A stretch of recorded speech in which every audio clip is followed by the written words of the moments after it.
Boa noite a todos.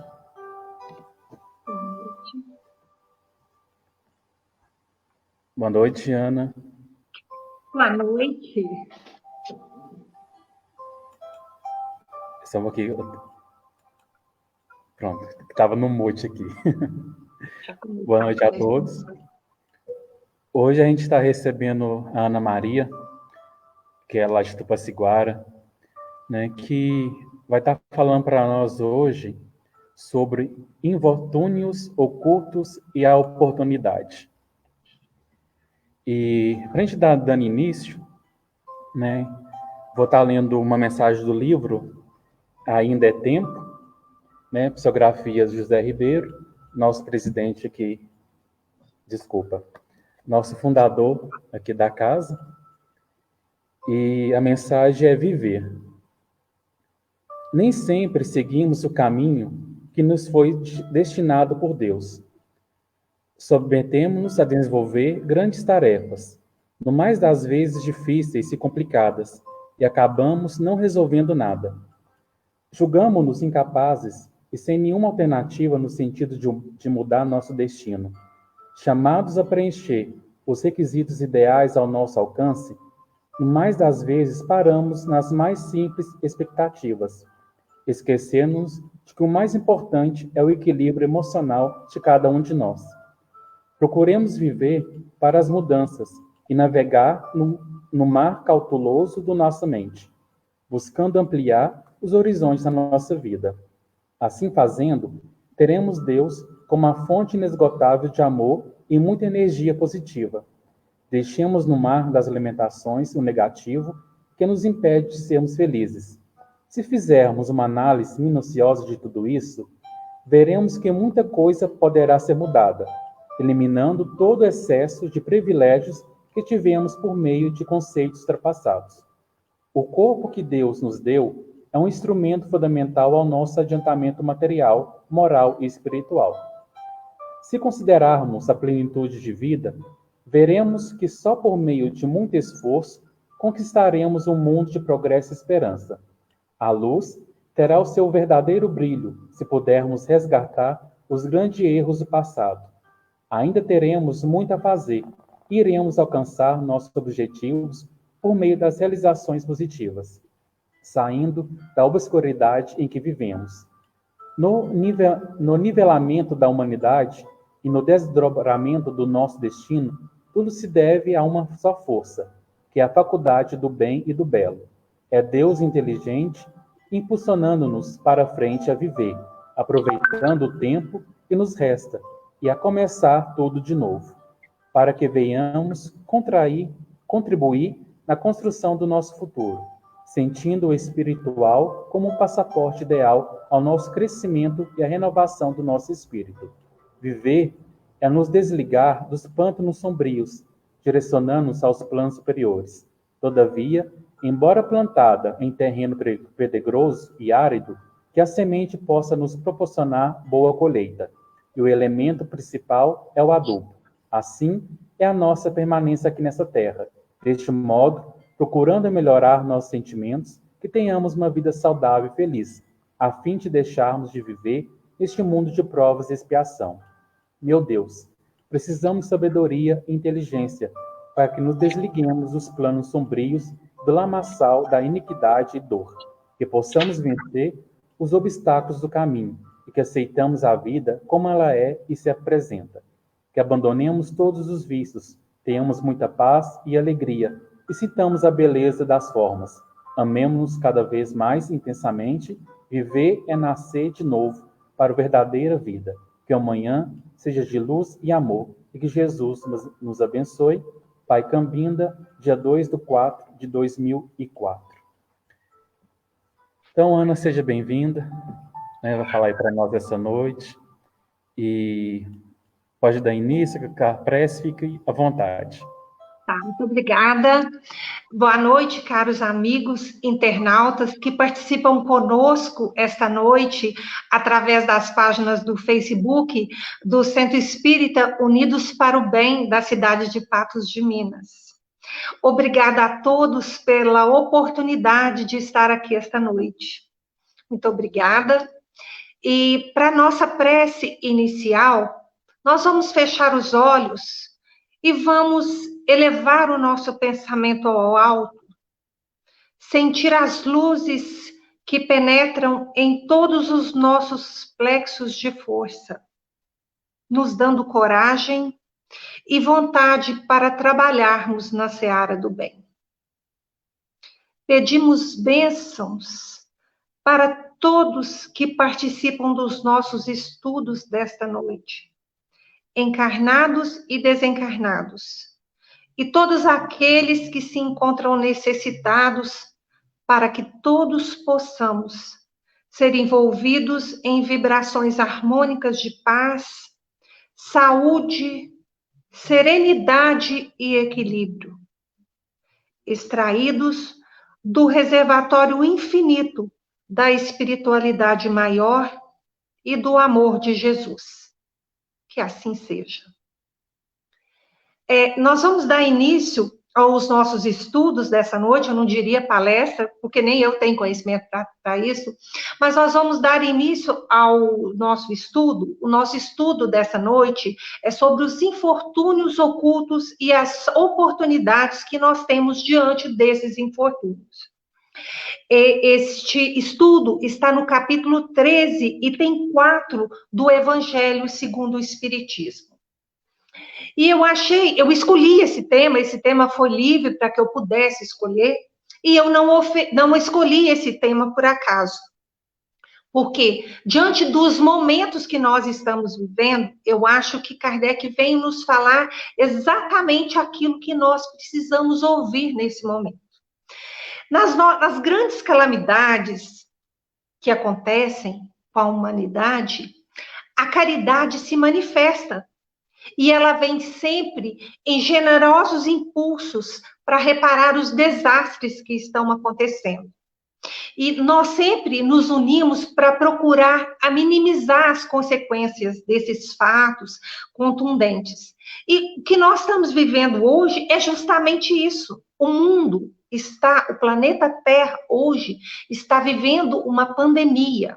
Quando é que nós iríamos pensar que em pleno século XXI nós viveríamos uma situação e uma necessidade de um isolamento domiciliar, de um isolamento social, como nós estamos vivendo? E nesse momento, a gente vê a caridade se aflorando, a gente vê tantas campanhas que estão sendo feitas, aquelas campanhas mais simples, que é, às vezes, distribuir uma máscara, a única máscara que você tem, ou grandes campanhas, a gente vê coisas muito bem produzidas na televisão, lives de cantores, as pessoas ficam sensibilizadas. E o que é isso? É uma das provas que a nossa essência está voltada para o bem. A determinação por excelência do homem, da vida, é a evolução. Como preferiu Bezerra de Menezes na obra Nas Fronteiras da Loucura, ao afirmar que a única efetiva fatalidade na vida do homem é o bem. E uma dessas evidências, desta propensão no espírito, é o fato de nos sentirmos tocados por esses fenômenos, por essas calamidades, como agora nós estamos vivendo. É muito difícil encontrar alguém que não se sinta sensibilizado, tocado, comovido. Isso nos mostra que em todos, em graus diferentes, de acordo com a sua evolução, com a sua possibilidade, com a sua capacidade, o amor expresso no ato de ficar tocado, que é a compaixão. Isso é o amor que está sendo refletido. E nós sentimos compelidos a minimizar aquela dor, cada um dentro desta capacidade. E nós sentimos tocados por esses fenômenos expressivos de dor. Isso significa também que a potência da bondade na expressão da caridade é inerente ao espírito humano. Eu não diria a pessoa, porque nós somos espíritos. E já no segundo capítulo, já na segunda parte deste ensinamento, que eu acabei de falar, que está no capítulo 13, Kardec já nos fala de uma forma diferente. Ele nos recomenda não só esses grandes infortúnios, essas calamidades que causam comoções, grandes comoções, mas nós procurarmos no outro aqueles infortúnios que não são vistos, que não são mostrados pela televisão, que não são falados, que são os nossos infortúnios ocultos, e que é o tema do nosso estudo dessa noite. E ele nos mostra um exemplo de generosidade aplicada com metodologia eficiente no bem, porque nós sabemos que Kardec era professor, ele era pedagogo. Então, ele tinha toda uma metodologia para nos passar esse ensinamento.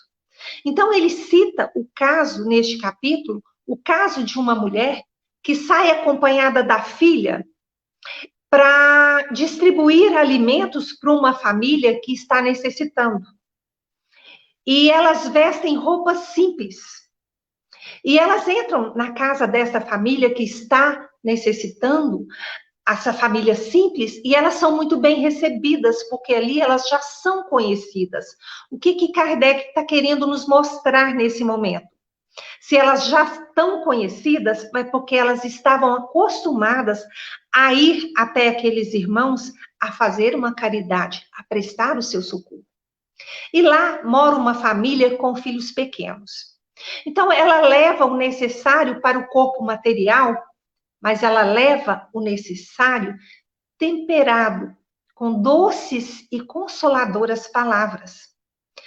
E por causa disto, os moradores aceitam aquele benefício sem se sentirem constrangidos, sem corar, de uma forma natural. E o pai deles, por que eles estavam precisando, lá naquela história que nos conta o Evangelho? Porque o pai estava no hospital. E enquanto lá permanecia, a mãe não conseguia, com o seu trabalho, prover a necessidade de toda a prole. Então, ela termina a visita, aquela senhora e a sua filha, e vai até o hospital tranquilizar o pai acerca da sorte dos filhos. Tranquilizar e falar, pode ficar tranquilo, seus filhos hoje não vão dormir com fome. Todas as pessoas que ela visita, levando um amparo material, ela não pergunta qual é a sua crença, qual é a sua opinião, porque ela entende que eles necessitam de ajuda, porque sabe que todos têm direitos, todos são irmãos e filhos do mesmo pai.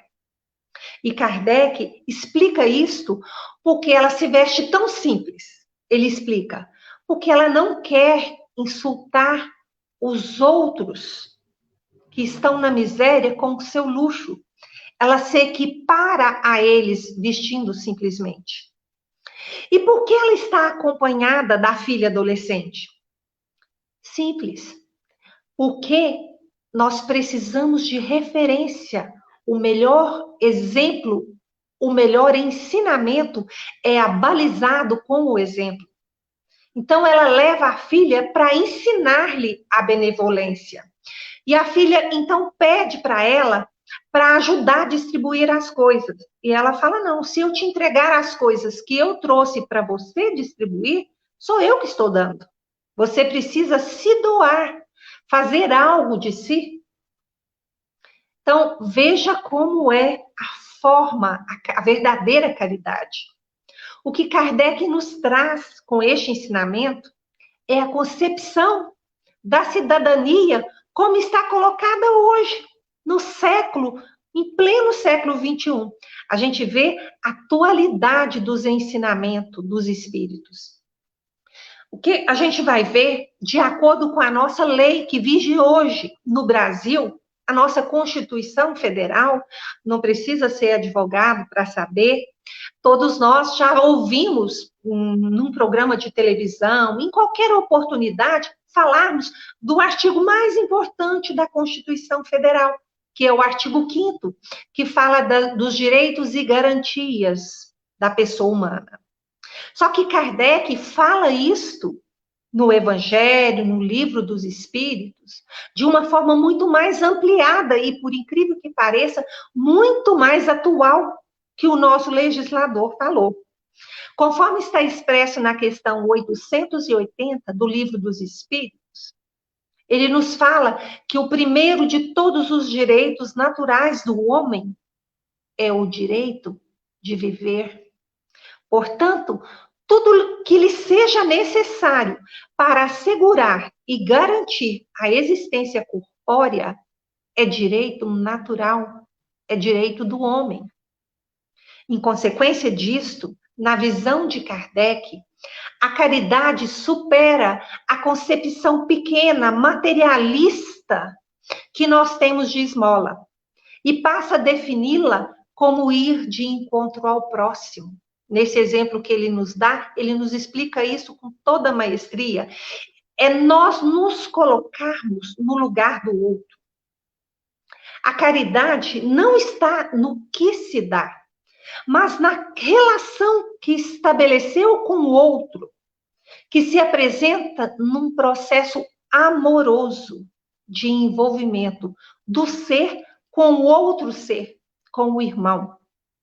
E nesse sentido, nós vamos entender o verdadeiro significado de quando ele nos fala dos infortúnios ocultos, das nossas mazelas, das nossas angústias, das nossas tristezas, que são só nossas. E nós vemos constantemente nos asilos pessoas abandonadas, que sequer recebem a visita dos familiares, que às vezes as pessoas se deram tanto a elas, né? Nós vemos vítimas da ingratidão, pessoas que foram vítimas da ingratidão, e se decepcionam com isso, às vezes fizeram tanto, se deram tanto para uma causa, para uma coisa, e foram mal entendidos, e foram decepcionados, ficam decepcionados.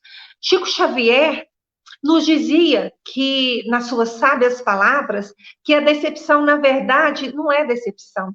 A decepção é a visita da verdade. E se nós formos analisar isso, a gente vê que é realmente a visita da verdade. Porque quando a gente pensa que decepcionou com alguém, na verdade, nós não decepcionamos. É porque nós descobrimos a verdade, o que realmente estava por trás daquela situação, daquela pessoa e daquele momento. E nós também vimos aquelas pessoas ricas, os infortúnios, as tristezas e as angústias daquelas pessoas ricas, milionárias. E a gente pensa que o rico não tem problema, né? Só que os pobres têm problema, a falta de dinheiro para pagar o cartão de crédito no final do mês, né? Mas a gente pensa, qual que é a dificuldade existencial dessas pessoas que vivem no meio da abundância, da fartura? A dificuldade que elas têm, às vezes, de entender até se realmente tem ou não tem verdadeiros amigos. Será que eles estão ali por causa do dinheiro, das benesses que o dinheiro pode lhe ofertar na transversal? E a gente vê a questão dos políticos. Nós estamos num momento pré-campanha eleitoral municipal, a gente vê a dificuldade e o problema existencial dos políticos. Por quê? Porque a gente sempre pensa, nós, principalmente os mineiros, né, eu tenho certeza que também os de Patos de Minas, nós sempre pensamos, a gente sempre coloca os políticos no mesmo saco, a gente fala que é tudo farinha do mesmo saco. E, na verdade, não é. Quantos políticos, de fato, quantas pessoas que, de fato, se preocupam com o outro, de fazer algo melhor? E na história da humanidade, a gente vê vários reis e rainhas que foram bondosos, que foram políticos. E nós vimos agora, nós temos um exemplo dentro da doutrina espírita, Eurípides Barçanufo, Bezerra de Menezes foram políticos no seu tempo. E eles foram bons. Mas a gente está sempre massificando. E a gente não vê que essas pessoas sofrem, os bons sofrem. E Jesus teve esta capacidade de observar, de sentir e de ver. E a gente vê nas lições do Novo Testamento, quando Jesus encontrou com Zaqueu. Quem era Zaqueu?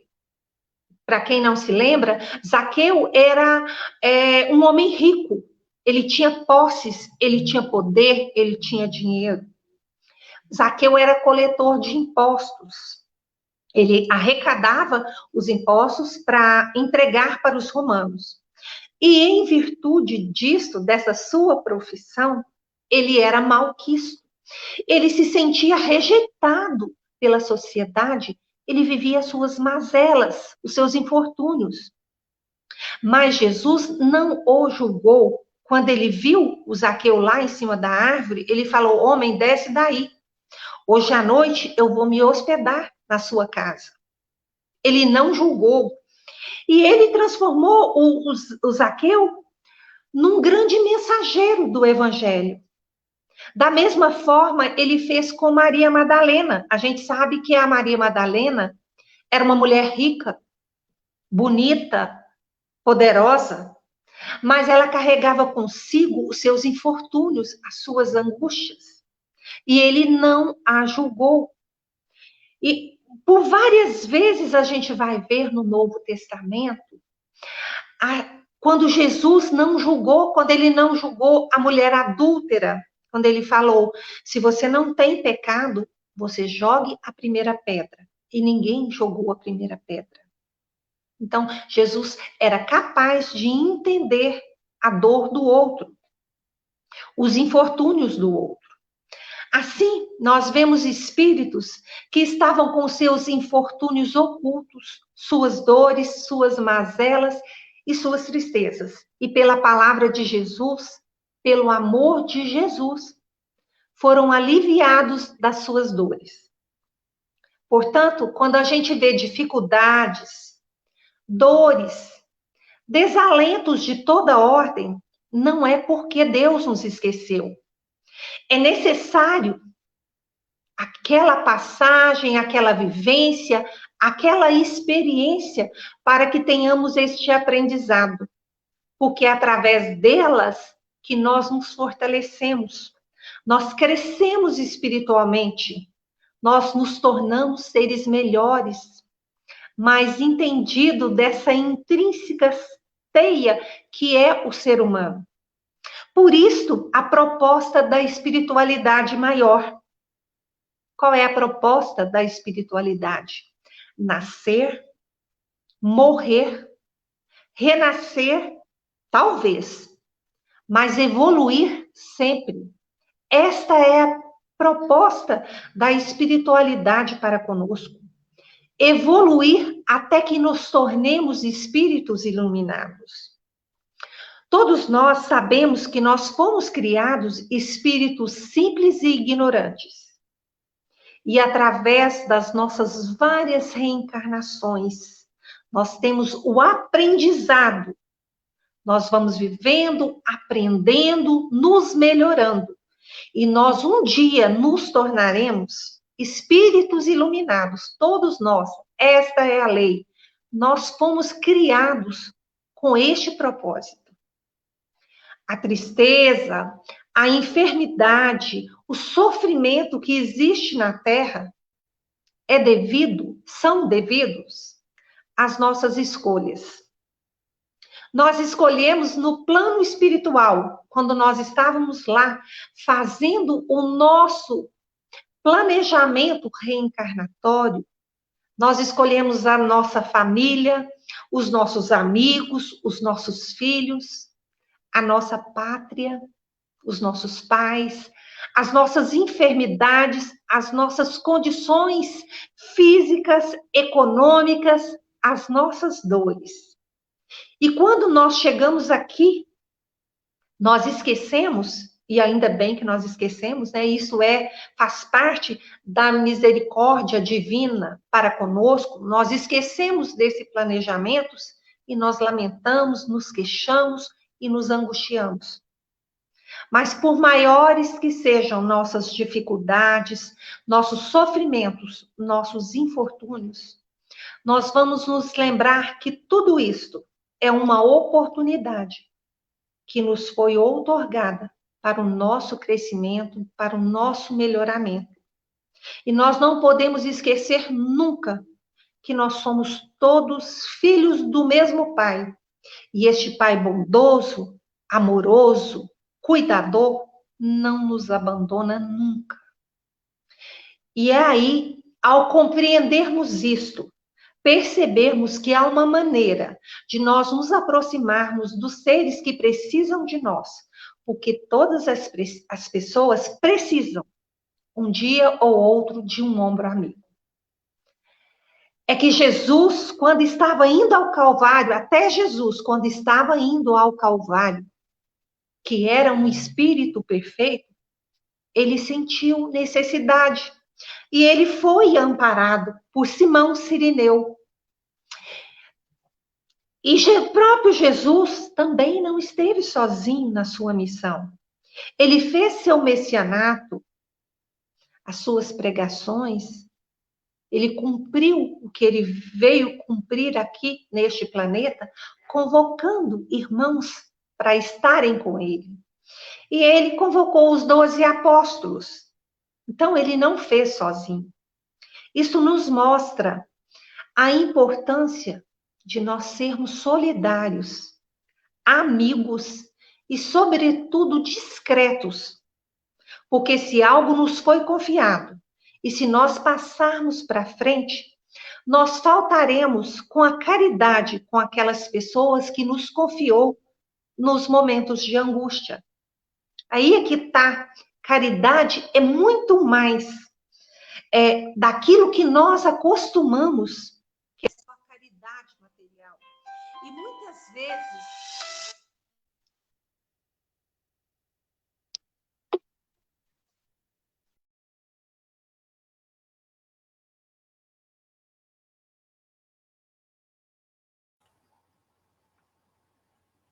Pessoal, o telefone dela tocou, ela já está voltando aí. podemos retornar?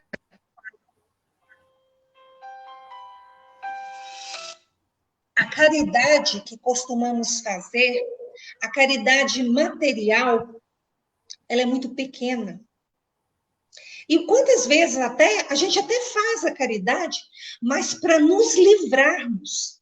Às vezes tem alguém que está pedindo, você está num bar, às vezes no carnaval, em Tupaciguara, né? Num bar, em algum lugar, e a gente até faz a caridade, dá esmola, dá o de comer, para nos vermos livres daquela situação. E às vezes até a gente faz com bom gosto, com amor, mas o que a gente tem que ter consciência é que essa caridade um dia vai desaparecer da Terra. E eu espero que nós não estejamos longe de que a necessidade desta caridade desapareça da Terra, porque tem muito bens, muito recurso, muita riqueza no nosso planeta. Então, eu espero que esse dia, e esse dia chegará seguramente, mas que seja breve, né? Que todas as pessoas tenham condições de comprar o seu cobertor, o seu remédio, o seu agasalho, o seu abrigo, a sua comida. É aquilo que Kardec fala, o direito de viver dignamente. E quando a gente vai analisar ao longo do tempo, da história, a gente percebe, conversando com uma pessoa mais velha, que isso já mudou muito. Quando a gente olha o século passado, aquele período pós-guerra, de miséria, de fome, de pobreza, quanto nós evoluímos. Hoje nós temos facilidades, nós temos conforto, e nós haveremos de conquistar muito mais. Porque não tem problema nós termos conforto material, porque isso faz parte também da dignidade da pessoa humana.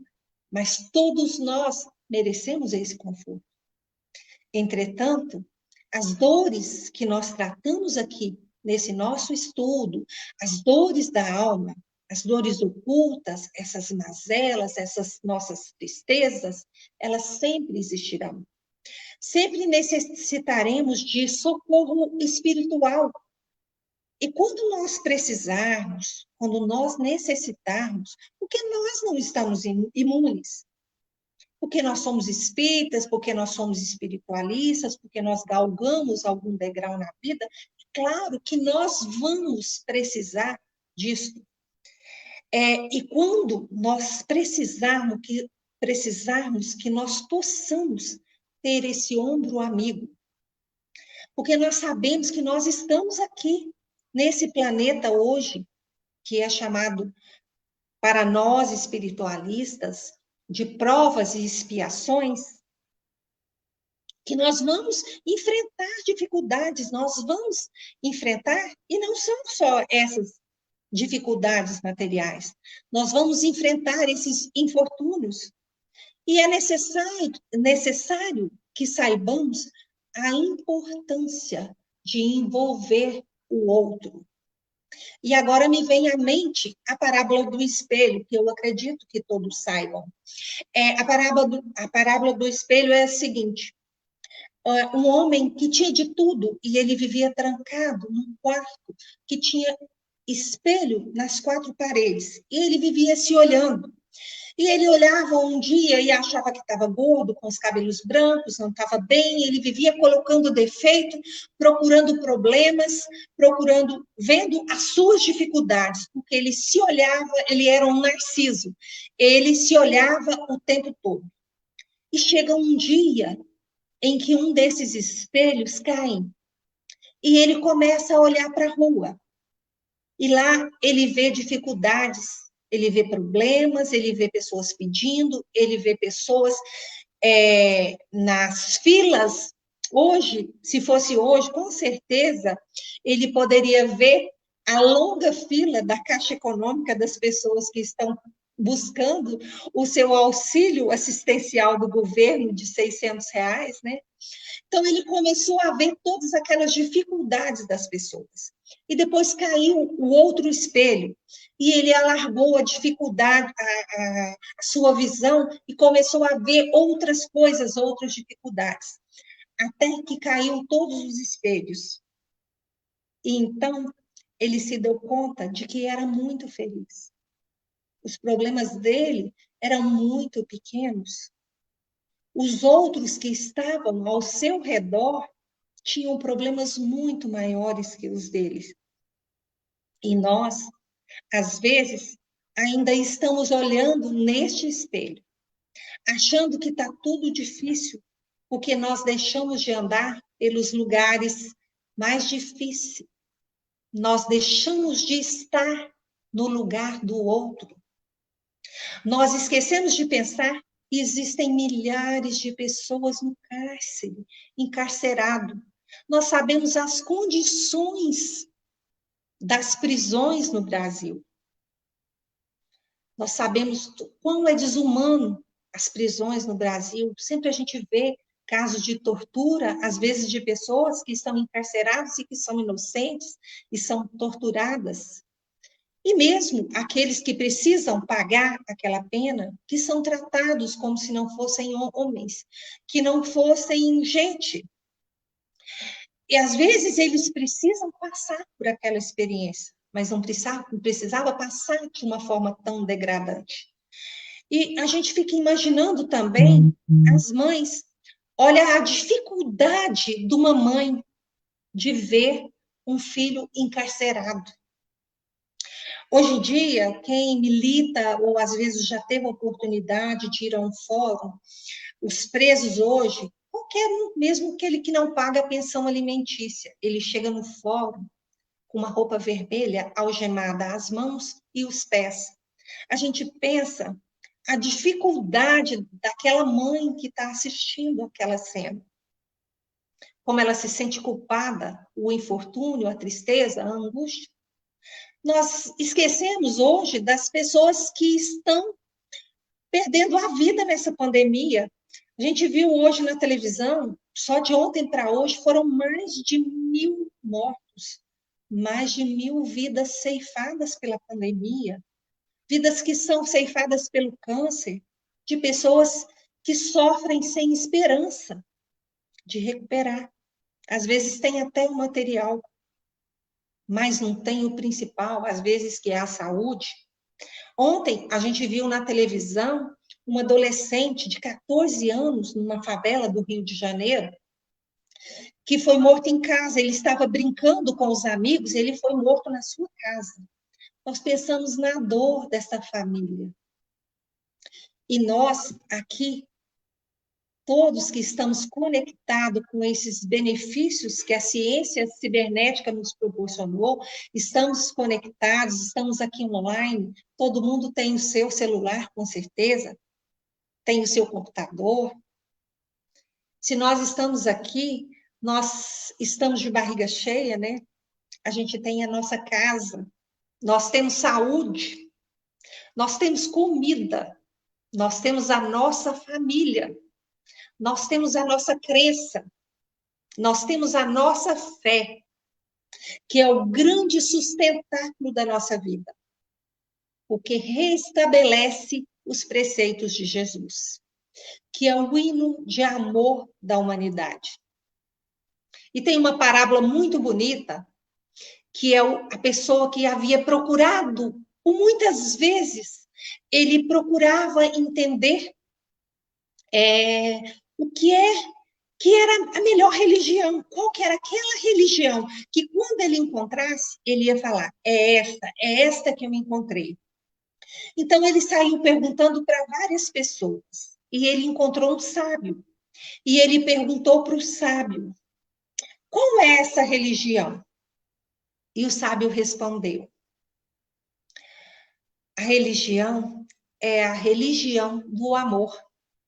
Porque quando você exerce esse sentimento de amor desinteressado e verdadeiro, você está realmente professando a verdadeira religião, a religião do amor.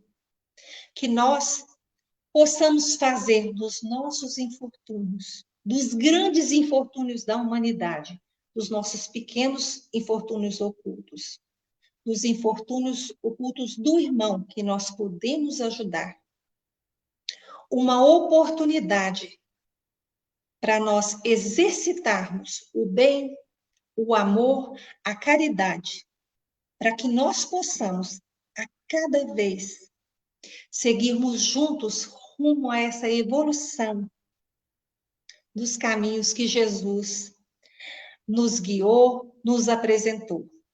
Que Ele nos proteja sempre. Com essas palavras, eu termino os estudos dessa noite. Eu faço a prece? Obrigado, Ana Maria. Faz sim, eu vou só passar o que tem semana que o resto da semana, no final do mês. Então, a gente quer agradecer, né, Ana Maria, por esse ensinamento dessa noite, né? E esperamos que em junho esteja com nós novamente aí, fazendo outras reflexões, outro ensinamento para nós. Será sempre um prazer essa oportunidade de estar aqui. Amanhã, pessoal, nós temos a live com nós, com o Tiago Arantes, aqui de Patos, né? Ele toca violão, então vai ter um tempo de música e vai falar sobre o amor nos tempos do Covid. Sexta-feira, às 7h30, o Betinho, lá de Perdizes, com o tema Aprendendo a Perdoar. No sábado, às 3h30 da tarde, com o Emanuel Silvestre, lá do estado do Recife, A Terra e a Regeneração. Na segunda-feira, o Edgar, com o tema ele vai estar passando aqui para a gente.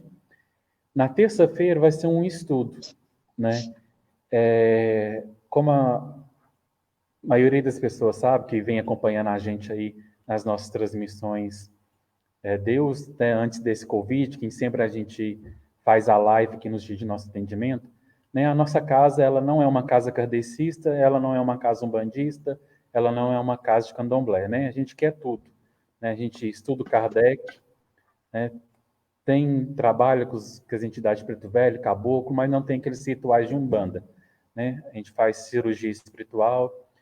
Então, nessa terça-feira, no dia 26, às 19h30, vai ser um estudo sobre os orixás, né? Quem vai estar dando aqui para a gente vai ser o Baba Rotterdam, aqui de Patos, e vai estar aberto para perguntas, né? Quem desejar fazer perguntas aí sobre alguma coisa sobre o candomblé, sobre os orixás, ele vai estar respondendo aí para a gente.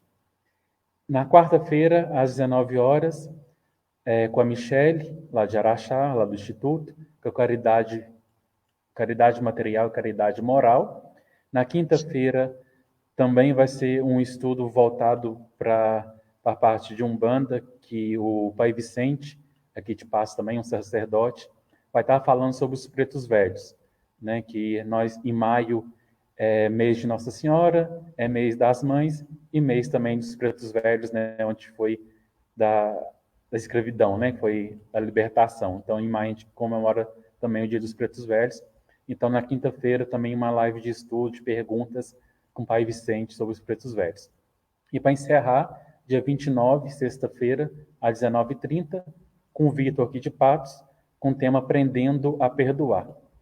E também quero estar convidando a todos para amanhã, às 21 horas, né, live lá no Instagram do Eduardo Gibelli, é uma live beneficente para o Instituto Espírita do Amor. E que lá nós estamos precisando bastante agora de leite. Então, essa live vai ser... Eduardo vai estar fazendo lá pelo Instagram dele. Pode estar procurando lá Eduardo Gibelli, né, que lá vai ter os dados lá para fazer doação, né, onde a gente vai estar comprando esses leites lá para o Instituto. E para a gente encerrar, antes da prece que a Ana Maria vai estar falando para a gente, eu vou estar lendo um livro, uma mensagem do livro Essência Espírita, psicografia Júlio Carvalho. A mensagem é: em um caminho reto.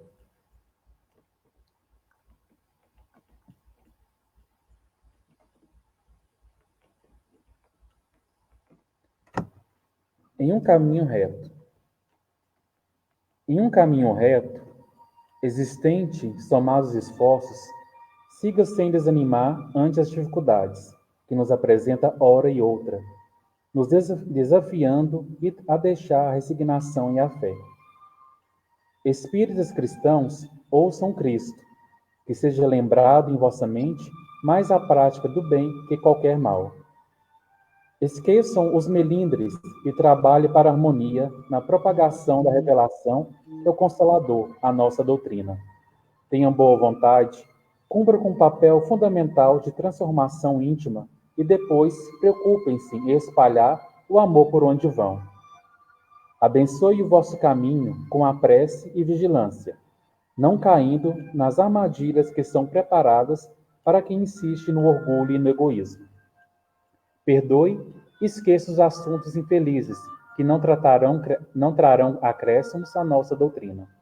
Lembrando que Cristo nos convida a carregar uma cruz e mesmo que tenhamos que carregá-la, façamos com amor. O principal objetivo da doutrina é consolar e esclarecer, mas não neguemos isso a nós mesmos. Antes de querer oferecer ao outro, na vaidade, algo que sabemos mais, estejamos em um caminho reto em Cristo, para que não fracassemos novamente. Mensagem de Frederico. Então, a Ana vai fazer a prece final para a gente. Muito obrigado, Ana. Que o mês que vem... Antes de fazer a prece, eu gostaria mais uma vez de agradecer a sua paciência comigo, Cadu, e agradecer a oportunidade de estarmos aqui, mesmo que virtualmente, mas a gente sente as vibrações de amor, de afetuosidade. Então, nós vamos elevar o nosso pensamento ao alto, agradecer essa oportunidade de estar aqui mais uma vez, agradecer a presença dos espíritos amigos, dos internautas, onde quer que se encontrem, dos encarnados e desencarnados que participaram dos nossos estudos desta noite. Que nós possamos receber as bênçãos que vêm do alto, na medida da nossa necessidade e da nossa possibilidade. Que Jesus esteja sempre guiando os nossos caminhos, nos alertando, nos amparando e nos protegendo sempre, que esse amor, que essa luz que vem do alto, possa chegar a todos aqueles que sofrem no cárcere, no hospital, com as suas angústias, que às vezes até pensam em suicídio, em tirar a própria vida, que sofrem com doenças, que possam aliviar o coração desses nossos irmãos. Que Jesus nos abençoe e ampare sempre. Que assim seja. Obrigado a todos, né? Todos possam ter Obrigada. uma ótima noite. Nos encontramos amanhã às 7h30. Tá certo. Boa noite.